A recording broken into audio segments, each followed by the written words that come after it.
Toute la Macronie s'était réunie pour cet événement, que nos confrères de Libération décrivent comme une véritable séance de calinothérapie. Le président de la République Emmanuel Macron a remis à la première ministre Elisabeth Borne les prestigieux insignes de Grand Croix de l'Ordre national du mérite.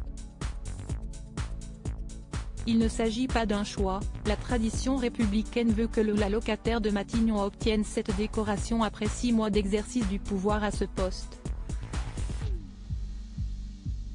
Mais Emmanuel Macron a décidé de faire de ce moment, qui s'est tenu à l'écart des médias, un moment fort pour Elisabeth Borne, envers laquelle il n'a pas été avare de compliments. Vous êtes une femme de confiance plus que de confidence, a ainsi assuré le président de la République devant l'Assemblée. Il a loué la grande capacité de travail de la première ministre, mais également son énergie, sa force et sa loyauté. Elisabeth Borne, Bruno Le Maire. Découvrez les ministres à leur début. Quelles relations ont Emmanuel Macron et Elisabeth Borne? Durant cette remise de décoration, Emmanuel Macron est aussi revenu sur le parcours de vie de la première ministre, celui d'une pupille de la nation, la jeune Elisabeth Borne ayant perdu son père à 11 ans.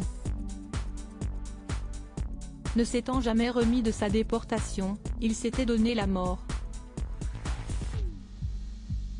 Le président de la République avait réuni pour ce moment intime les proches d'Elisabeth Borne, ainsi que l'ensemble des membres du gouvernement.